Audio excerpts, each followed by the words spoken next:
Hello, hello, everyone. Welcome to Kiki and Kibitz. It's me, Mary, coming to you a tad bit late. I apologize with my Life After Lockup Season 5, Episode 49 recap. Next week, actually, this Friday, is the season finale already. Can you believe that? A whole season of Life After went by just like that.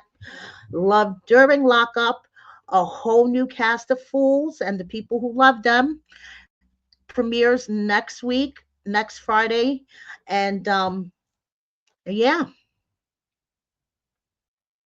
so a brand new season premieres next Friday of Love During Lockup, Friday the 13th, which I find it highly ironic, but we shall see how this new season of Love During Lockup goes.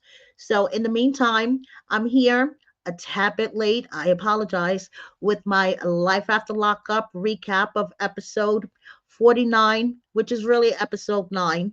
And high risk and lies, high risk and lies. Let's hop right into it.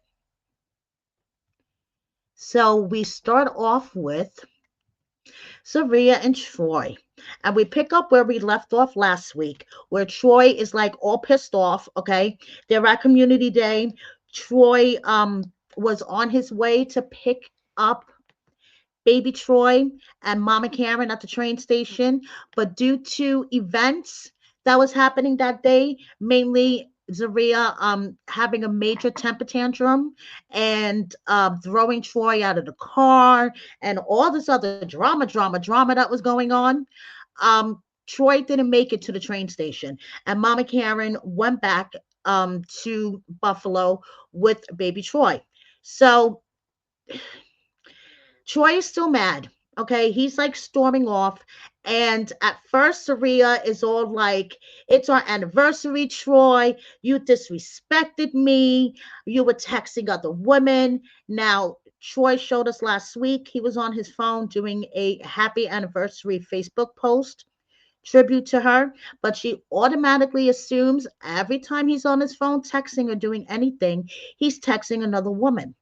Now, I believe, this is my opinion only, that Zaria still feels very, very guilty about cheating on Troy when he was in prison, that she is just waiting for him to do it back to her. So she tries to deflect constantly away from her guilt and project it onto him. And that is not the way to do things. Just saying.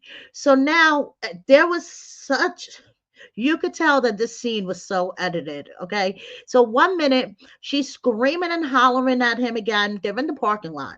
Okay.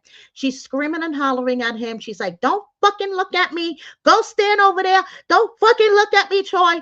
And then the next minute, she's walking over to him and she's like, it's our anniversary and it's community day. And I'm sorry all this happened, Troy, but I love you. And she flips her braids. We're just going to move forward. I'm like, okay, how did we go from her screaming at him, don't even fucking look at me while she's sitting in the car, to her talking to him in her sweetie, sweetie pie voice? Lots of editing. So, it's community day. Everyone's there getting their food and bouncing around in the bouncy houses, including this dude with no shirt online. So they got 50 youths, okay, to sign up for their programs, which means that they'll be able to get the funding. But Troy feels really bad that his daughter wasn't there. And you know something? You should fucking feel bad, okay? Because your daughter is your first priority. I know you love your wife, but you should have just let Saria go with her fucking craziness and have one of the production people drive you to the train station or pick up Mama Karen and baby Troy. I mean, we all seen this whole season how Zaria could go from 0 to 1,000. I'm sure Troy sees it every day. Um, I'm assuming. So now the next scene, mm, excuse me, guys.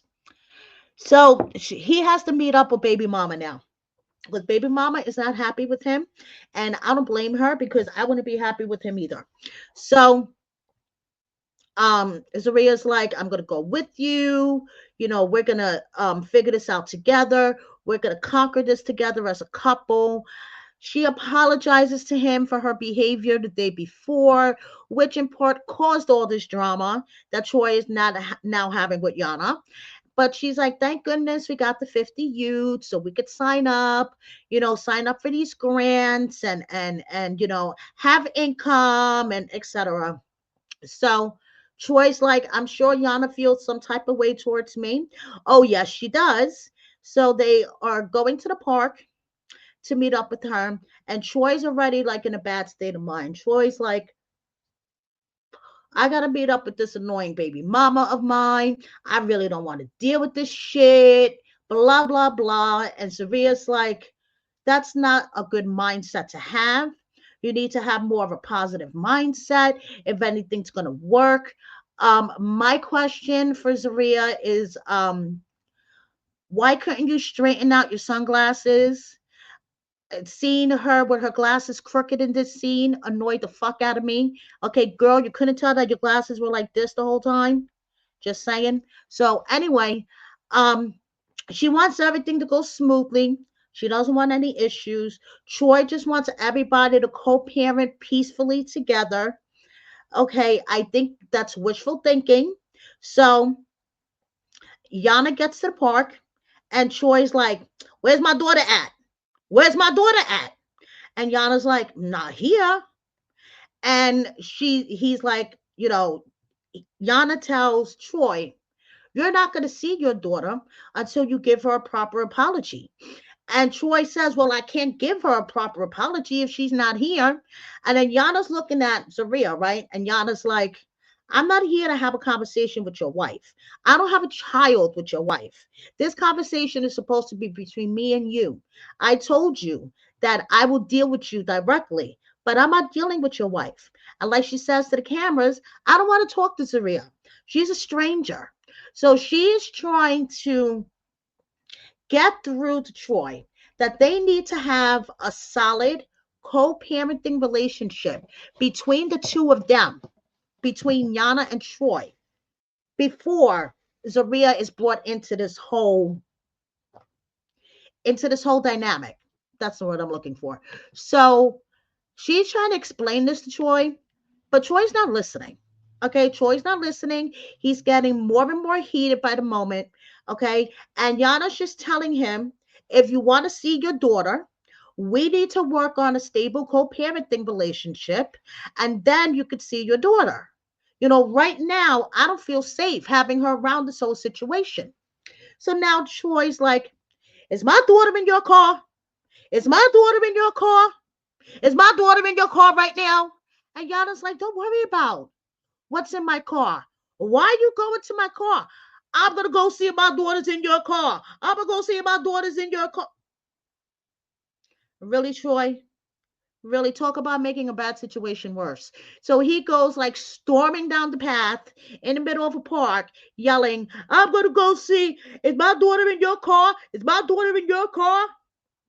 So Yana turns to Rhea and says, this is where you need to step in and control your husband, girl. You're just sitting there not saying a word. This is where you need to control your husband. And she's like, my husband is a grown ass man. I don't need to tell him nothing. He can do whatever he wants to do. Okay, so that is where we left off with the whole Zeruiah, Troy, and Yana mess. Now, Zeruiah posted to the gram a picture of Troy and baby Troy and says, a daddy-daughter bond can never be broken. So now, I just want to say, congratulations, Troy, on getting your new side hustle. Not only is he community director of Project Heal, but he is a content creator on OnlyFans. Oh, yes, he is. Troy has his own OnlyFans now. So that's another side hustle. Congratulations to Troy. Now, things between Yana and Troy and Zeruiah have become very messy in the past couple of days. Okay. Um, Over the weekend, I believe it was Sunday or so, Yana posted these messages to her Facebook story, And I'm gonna let you guys read them. It's pretty messy stuff, okay? And she is basically just trying to imply that Zeruiah is unstable and used to or is presently abusing substances. So she posted a bunch of pictures and you could see them up here. So now I want to say yesterday or was it Sunday? I don't remember. This weekend was a hot mess for me, you guys. I just want to tell you guys quickly. My son got into a minor car accident. I was pretty shooken up by it. I wasn't in the car with him, but just knowing that he got into an accident on the highway, I was pretty shooken up by it. My husband and I had to drive basically 4 hours round trip on Sunday to get my son where he was 2 hours away, bring him back. We're in the middle of figuring out what the fuck is wrong with this car that was given to my son, and we had our mechanic check it, okay, and we put money into it before we gave it to my son to drive. So I had like drama going on, but I would see things here and there, screen recorded, screenshot it for you guys, and this is one of them. This was posted originally by the Instagram account All About the Tea, and this is a voicemail that Troy left Yana on her voicemail, and Yana decided to share it on one of her lives. So I'm going to share it with you guys.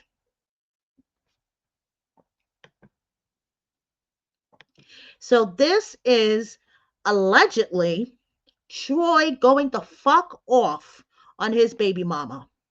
I swear to God on my dead father, I don't give a fuck who you tell, who you call, you goofy ass monkey bitch. Stop trying to fucking play me. Stop trying to fucking play games for the fucking internet. I will get you bitch. I will be in Buffalo in 48 hours. Put your best motherfucking shoes on. Tie that nasty ass fucking hair up. I'm about to get every fucking lashes out. That wig. I'm gonna get you up, bitch. Keep fucking playing with me. I told your mother too. Any one of you bitches want to step in the street, I'm gonna get you gangster. Gangster. You keep playing with me, you monkey. He was foaming at the mouth.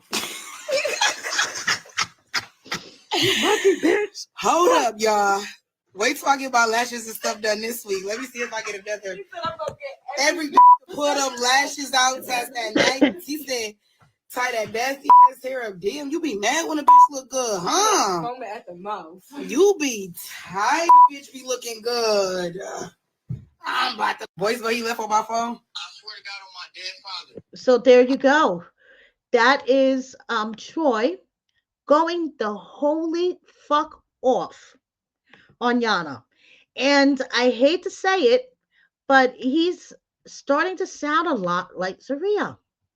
You know, I don't know. Birds of a feather flock together, I guess. That's the phrase, right?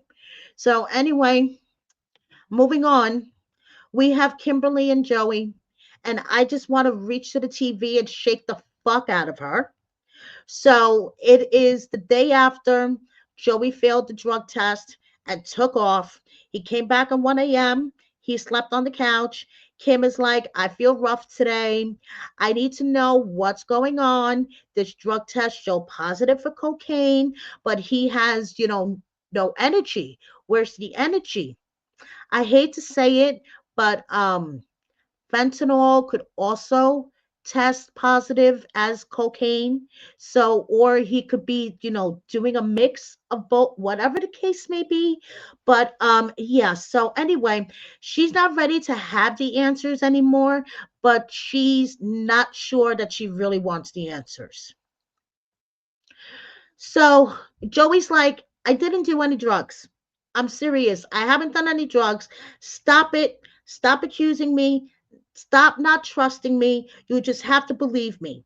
Here, I bought a new drug test. That's where I was that whole time last night. When I went storming out and I came back at 1:30 in the morning. Yeah, it took me all that time to go get a new drug test.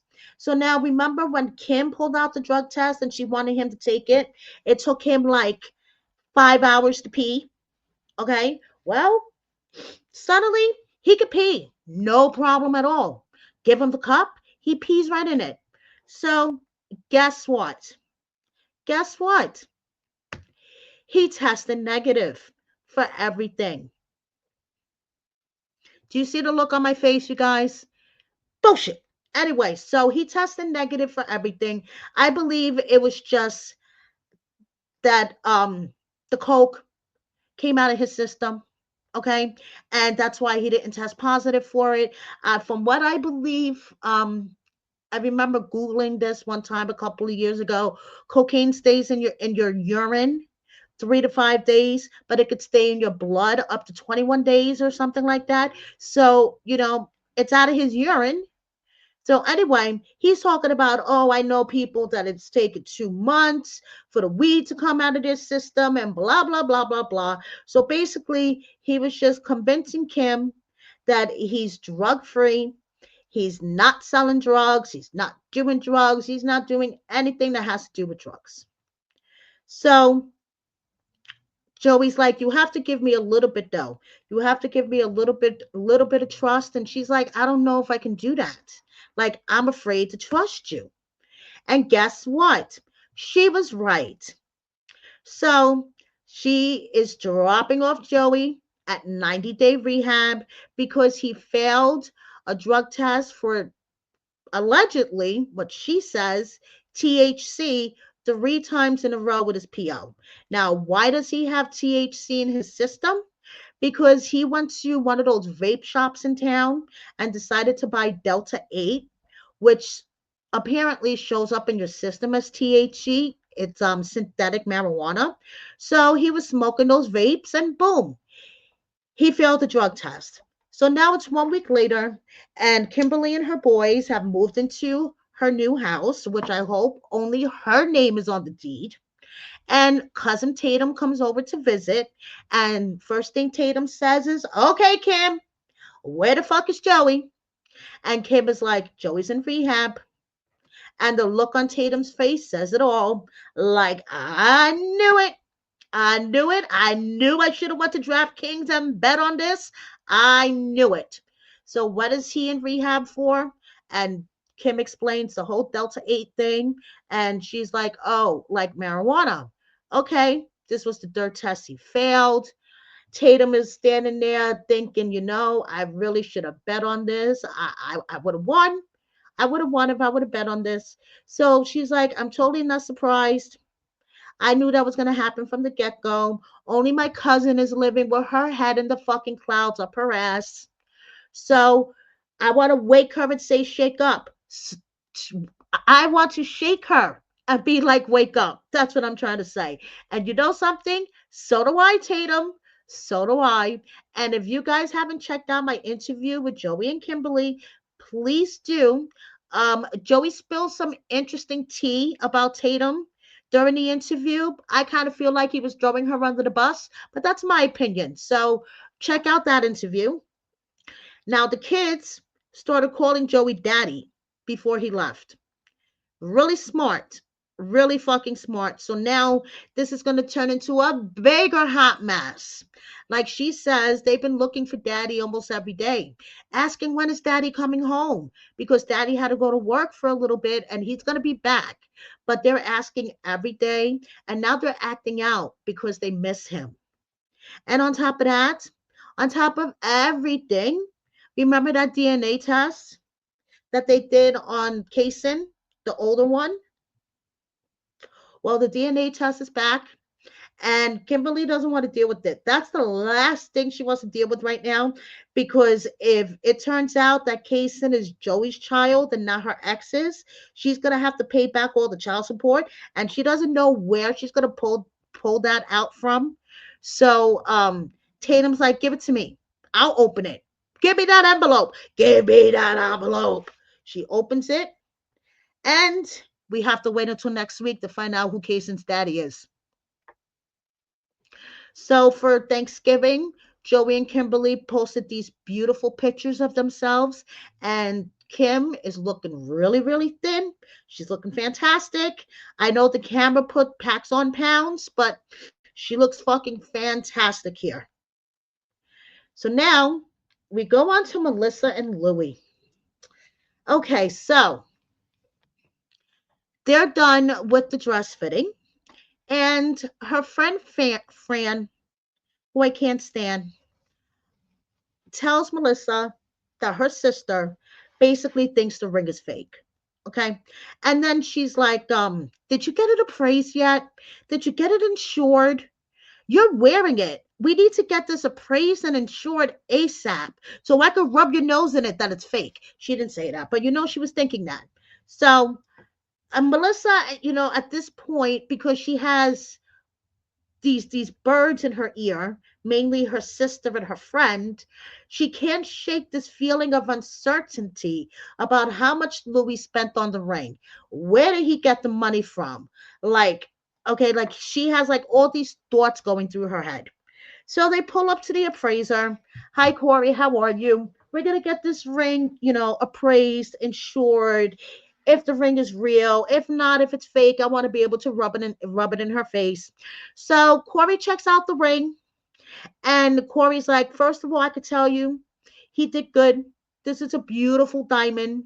No, no, no, it's not lab grown. It's not manufactured. It's not cubic zirconia. It's not any of that. It's beautiful. It's a beautiful diamond. Okay. And then he's like, I would approximate that he paid in the low 20s for this. And Melissa's like, 20,000? He must really love me and think that I'm worth it. Well, Melissa, I would hope so. And you should just accept it without questioning and going, oh my God, where did he get the money from? Like, just accept the token of the big token of his love and all the effort that was put behind it. So, she says he works all these jobs. It's entirely possible that he was able to save this money. But meanwhile, this bitch Fran is like, oh, well, maybe he's involved in something nefarious. Have you been hanging out with Heather? Heather uses that word all the time. Nefarious. Everything is nefarious. No, Fran, it's called working three jobs. I know you say you work three jobs yourself, but what do you spend your money on? How much is in your savings account? Just asking, girl. Just asking. So the jeweler's like, it's a beautiful ring, appraising in the low 20s, but I just want to point out one issue. Okay. And now this is where it gets crazy in my opinion. So he's like, generally inside the rings, there's a stamp that tells you what the metal type is. In this business, it's required to have that stamp. If you don't have the stamp, it's illegal. And that's all he had to say. That's all he had to say. This ring doesn't have that etching. Melissa all color drains from her face, and she's like, illegal? So Corey's like, don't worry. Ain't nobody going to jail for it. It's just kind of weird that this ring doesn't have an etching on the inside of it. And by the way, this tested as 14 karat white gold. Fran, of course, is practically jumping on the table going, you did say it was illegal, right? You did say it was illegal. You did say not having the etching is illegal, right? So Melissa's like, if it's legal not to have this etching, where did he get this ring? Did he go to like a back alley or something? Well, if he went down a back alley, he did really good because the ring appraised for $24,000. Okay. So she's worried. Did he buy this ring from an actual jeweler or from some guy in a trench coat standing on the corner going, psst, psst, diamond engagement rings? Check it out. Melissa's like, any little mishap, he could go back to jail. Like, he's on probation. I don't want him going back to jail for my ring. So she gets home. Louie's like, hi, honey, how are you? How was your day? And she's like, oh, parts of it were good and parts of it weren't. So she's like, I don't want you to get mad at me. I'll tell you what happened, but I don't want you to get mad at me. So she's like, I don't want you to get mad at me, Louie, but Sherry was saying that the ring was probably fake. So, and Fran asked me if I got it insured yet. And I told her no. So Fran and I decided to go behind your back to a jeweler to get it appraised. So he's like, okay, so let's hear the but, because he knew if there was going to be a but. And she tells him about the etching that is supposed to be on the inside. And this particular ring doesn't have the etching. And not having the etching on the inside of a ring is illegal. And she's like, Melissa's like, did you go to a different type of place to get this ring? Like a bootleg pawn shop, a back alley. And he's like, no, absolutely not. I went to a well-known jeweler. And she's like a truck down a back alley. And he's like, there is nothing illegal about this place. And Melissa's like, I just don't want you to go back to jail. You know, if the jeweler's shady, it could come back down on you and you can get into trouble. And Louie's like, listen, I'm not going anywhere. I have a certification that is legit. I have a receipt and I am not going anywhere. And I think it's weird that you brought it to a place behind my back to get it appraised. And Louis is starting to get into his feelings, okay? Because he's like, I can't believe that she's not believing me what I'm telling her. So he's like, so what did it praise for? Since you decided to go behind my back and get it appraised. And she's like, $24,000. So he's like, what? What did you say? Huh? 24, 20 what? 21. Okay, so I guess it's real, right? So make sure you tell your sister Sherry that it's real. And he's like, just to let you know, I worked hard for that shit right there. Okay, you have no idea how many pizzas I had to make, how many herbal supplements I had to sell, how many middle-aged women I am training to buy that ring. And Louis says, the one thing that bothers me most about Melissa is that I feel like she looks at me as a felon and that I will always be a felon and that I will never change. And that shit upsets him, and I don't blame him. So now, this Sunday, they will be doing a meet and greet with the Grinch at a Louie's Pizza Shop. And Louie is 12 plus years alcohol free and 7 years drug free.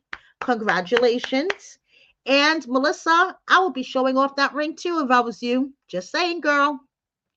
So now we are moving on to Justine and Michael. I need to light the blunt for this one. Okay. It's 2 weeks until her due date, and they're going to the doctor. She's been to 10 doctor's appointments this month alone. High risk pregnancy, really dangerous. Um, as they're walking into the doctor's office, Justine jokes with Mike, if you were to get off of me once in a while, this wouldn't be happening. Mike says, oh, excuse me, if you close your legs once in a while, we wouldn't have this issue. Maybe if you guys believed in birth control or a little snip snip or a little tubes tied, but actually Justine is getting her tubes taken out, but we'll get into that in a minute, but a little too late in my book. So okay, she's at the doctor's appointment, and the doctor tells her that the high risk people contacted her, after she went to her high risk appointment and they did a sonogram on the baby, that the baby was measuring smaller than he should. Okay, so to make a long story short, the doctor says we need to get your C-section scheduled ASAP. I know you were expecting it in 2 weeks, but I think we need to do it like immediately. So Justine starts crying, and I don't blame her. She's scared. She doesn't want anything to happen to the baby. They have gone so far, and to hear now that there's a possibility that something could happen to the baby if the baby stops growing or stops getting nutrients from the placenta. The baby could be born stillborn. I get it. She was scared. She starts crying. But I also believe part of her crying was because her scalp was in pain. Oh my God, look at this shit. Is it just me, or does this shit look painful AF? And yeah, I'm pretty sure she got it done up for the cameras. Okay. Anyway, Justine, let your scalp breathe, especially that heart on the side of your head. That shit looks painful. So Justine's like, you see, Mike, that's the reason why we had to get the living will together. Because imagine being in that situation. Okay. Imagine what you're feeling now. Take that times a million under the most chaotic circumstances. At least if we have a living will put in place, it'll be A, B, C, D, E, F, and G. Okay. And you already know and you're prepared. And Mike is like, yeah, I guess. So Justine hasn't spoken to her mother since she told her 3 weeks ago that she was pregnant. And, her mother didn't have a really good reaction. None of us expected her to. But, Justine's like, I need to call her because this may be the last time we see each other. Now, for someone who has 5 biological children, okay, and 4 stepchildren, the way she acts with her mother, she acts like a permanent teen mom. Okay, she has teen mom syndrome. Mike says she has single mother syndrome. No, she has teen mom syndrome. Actually, this scene, and you guys may think I'm off the wall, fucking crazy for this comparison, but if you guys watch Teen Mom 2, this scene kind of remind me of Janelle Evans's dynamic with her mother. Okay, basically, Janelle's mom. If you guys aren't aware of like the whole storyline. Janelle's a teen mom, okay? And basically her mom wound up stepping in and taking care of her oldest son because after Janelle had him, she decided she still wanted to be a teen and go out and live the teen life. So her mom had to step in. Her and her mom have a very toxic relationship, and like she complains that she feels like her mom is never there to support her. Her mother complains about her. They scream at each other back and forth. It's lots and lots of drama. Justine and her mom remind me of Janelle and Barbara Evans. Okay. So Justine calls her mom and she's like, hi, mom. I kind of need you to fly out here. It's an emergency. And mom Sherry's like, what's the emergency? Now, Justine, you're a grown ass woman. Okay. You have, like I said, 5 biological children, 5 humans that came out of your body, 4 at this point, with another one marinating, getting ready to come out. Okay.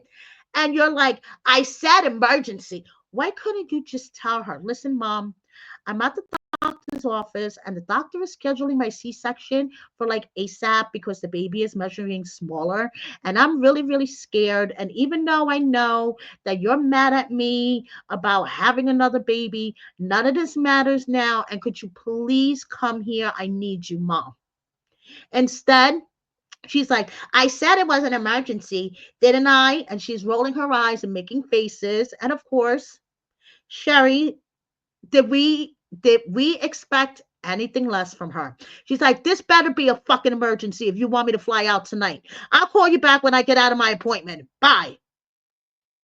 So Justine is like, I should have known. I should have never, expected my mom just was going to be magically supportive of me. With every pregnancy, she's found a way to hurt me. And this is where I say, Justine is showing all signs of teen mom syndrome. Okay. When she gave birth to Kylie, Sherry wouldn't allow baby daddy to be in the delivery room with her, and that hurt Justine because she felt like that she deserved to have baby daddy in the room. She's like, when I gave birth to Santana, she wouldn't come to the hospital until baby daddy left. She refused to be at the hospital if Santana's father was there. And when I was in labor with Bentley, she refused to drive me to the hospital. She made me walk. So, Justine and her mom have a very, very complicated relationship. And the doctor tells her, you just need to go home and rest, not pick up your baby, not, be picking up the other children and whatever. You're going to have your C-section first thing Monday morning. And Justine is crying. Justine is like, I want to hold Maddie. It's been so long since I've been able to hold Maddie. I've waited for Maddie for so long and now I can't even hold her.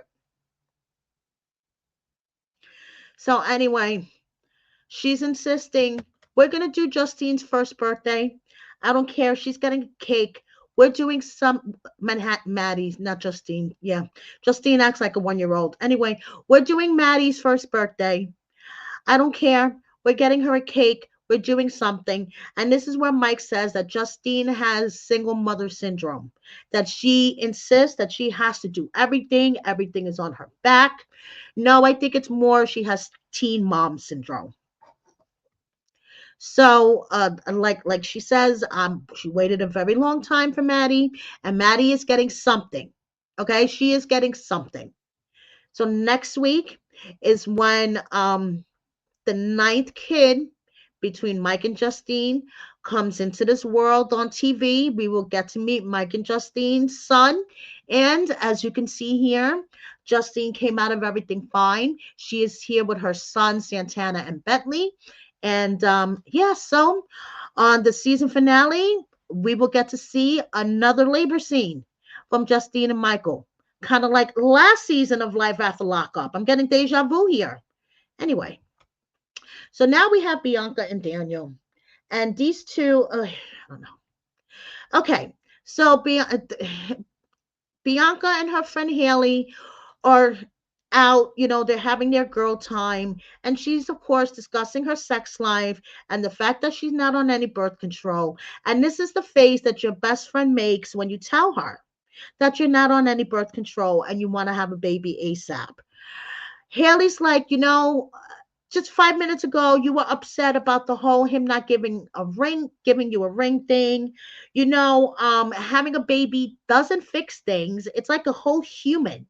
It just doesn't, and that's just, dropping into a relationship and everything is like rainbows, puppies, and unicorns. So she is really upset for her friend. She's like, I feel like my friend is delusional. She's living in la la land. She is very young spirited, aka immature in that sense. Okay. And Haley's just really worried about this whole situation. So Haley's not too crazy about meeting Daniel, but she knows she has to. So she's like, hi, nice to meet you. Thank you for letting me stay over. Daniel's like, that wasn't up to me. I had no choice. Okay, so they start talking about how he got into trouble while he was in there. And Haley's like, oh, what happened? Did you get into a fight or something? Bianca's like, I didn't tell you the story because it's not my story to tell. So Daniel's like, yeah, I relapsed while I was in there. So Haley's like, all this just kind of makes me really worried. I used to be in a relationship with an addict. I know how it is, when an addict relapses and how it affects the people that love the addict. Don't get me wrong. Of course, a relapse is rough on the addict, but sometimes it's rougher on the people around the addict. And Haley, I agree with you. And then she says, deep down inside, I think Bianca knows what she got herself into, but she could definitely do better. She knows that this is going to be a really tough relationship. But for some reason, she throws herself head on into it. So Haley flew all the way from Florida to Arizona to stay one night. Okay. And then Bianca goes to go get coffees for them. And Haley and Daniel, have a conversation. And Haley's just like, I want to feel this guy out and see what he's all about. So basically, Daniel admits that he might have love bombed Haley I'm sorry, Bianca, just a little bit, just a wee bit. He might have love bombed her, but now, that he's out, life hit him pretty hard, hit her pretty hard. So he just kind of wants to hold back now on the engagement. And she's like, okay, how long are we talking about? A year, 2 years? And he's like, I really don't know. He's like, the picture is there, but it's just a little blurry. Okay, so get some Windex and some paper towels and wipe off the picture if it's blurry. So anyway, Haley's like, you need to let her know now and cut the cord sooner rather than later if you have no intention on marrying her and having a real relationship. And so she's like, in a way, I'm happy that he's just not throwing all caution to the wind, that he's, the stable, he's the one with the stable head in the relationship right now, because leave it up to Bianca, she would have eloped and been working on her second kid by now. I mean, she is all head on into this relationship, and Haley, sees that it's going to be a rough one, to say the least. So Haley's getting ready to leave, and the producer asked Daniel, is it likely that you would end the relationship or Bianca would? Now he says the moment he stopped believing in their relationship is when he would end it. Okay? So he says the answer to your question is the only reason I would stop our relationship if I stop believing in us. Bianca said she would end it if I never proposed. So the question is, what is going to come first? And that's where their segment left off. But unfortunately, as you guys may or may not know, if you've been watching me, Bianca busted Daniel cheating. Okay, about a week and a half, almost 2 weeks ago now. Just a few days after I interviewed the two of them, Bianca ran into some messages on Daniel's laptop that were very, very incriminating. So now she is back in Florida. As you can see here, Bianca's comment on the post that I made on my page, replying to someone who said, I'm sorry, he cheated on you. She says, oh, girl, it's okay. I'm over it now. There's more to come. Can't say much, but it will be a lot worse than cheating. Emotional abuse, etc. Of course, I never know how they will edit things. I have been sober for him and catering to his every need. So it's going to be very obvious I was never the problem. After a while, people's true colors come out. I'm just waiting it out. So, as you can see, Bianca and Daniel will be returning to the next season of Life After Lockup. And Bianca says everything will come out then. In the meantime, she is back in Florida, hanging out with Haley, doing girl time, and healing, which is what she really needs. So now we conclude this episode with Tennie and Rob. Um, it's Teeny's first day at work. Rob is at home with the kids, okay? And he's like, guess what? I invited my mama to come over. The first day, Teeny's at work, and he's already like, my mama's coming over. So he invited, his mama over. Teeny has no idea. Teeny's at work doing the paralegal thing, and she decided to check in on her cameras, see what her family's doing. They're talking about her. They're all rating her at work, and Rob's like, I give her a 10 because I believe in her. Okay, so now Rob's mama pulls up, and she was like, I wasn't even going to bother coming, but he kept texting me and leaving me messages. Mama, I miss you. Mama, I miss you. So it made me put my foot to the pedal a little bit more. So Teeny is watching this on her phone. She's watching through the cameras, and she's like, nah, this is not going to work for me. No, no, no, no. I don't think this is going to work for me at all. So Rob's brother Kayshawn is there also because things could get toxic. And as we're gonna see in a minute, it got really toxic. Okay. So Rob is like, Mama, I wanted to invite you over so we can talk. You know, I just wanted you to know that me staying in Yukon, I believe is a lot better for me. Just, staying here, lying low, working, raising the kids, then going all the way out to Tulsa and getting myself into trouble. I don't want to be around all that in Tulsa. And he's like, and Mom is like, well, you could do that and stay involved with this side of the family as well. So Teeny, watching the cameras from work, is like, why is she at my house? So Mom is like, that fight we had wasn't supposed to happen, but your wife put her hands on me. Is that okay for somebody to put their hands on you? And Rob is like, you put your hands on her mama. You hit her mama. You hit her first mama. That's why she hit you. And this is where Rob proceeds to try to gaslight his mother. Okay. And he's like, no, Teeny didn't hit you first. Teeny didn't grab your mouth. She knows better than that. She knows better than to put her hands on you first, mama. You got hit, mama, because you hit her first. Eh? Let's roll back the tape. Yes, Teeny grabbed her face. Oh, yes, she did. She grabbed her face and Mama mushed her, and that's how the fight all started. All right, rolling back the tape.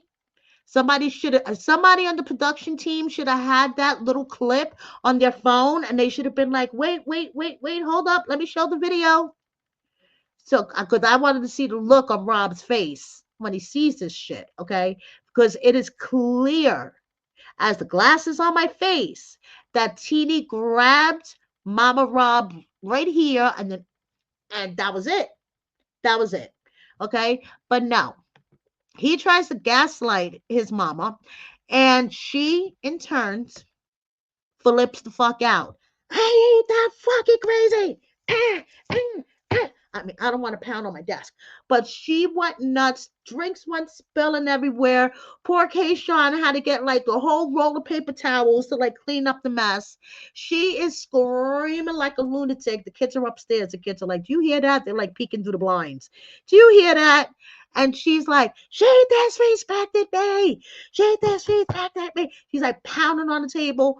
I'm thinking, woman, I get that you're upset, but it's in the middle of the day. Don't they have neighbors? Like, oh my God, calm down. So the kids are like, Mama's going to be mad. Oh, yes, Mama is going to be mad. You called it. So Kate is like, I can't take this no more. Fuck you. And leaves. It's like, whoa. But that's what Rob gets for trying to gaslight his mama. So Rob and Teeny are doing the family thing. I saw them post Thanksgiving pictures. Teeny's family was there. I didn't see Rob's mom in the pictures. Just saying. And that was basically it for this week's recap. So I just want to thank you so much, guys, for joining me and for watching me. Please subscribe if you don't already. Hit that like button. Share my video with a friend or 10. And on Friday's the finale. Thank you so much. Bye, everybody.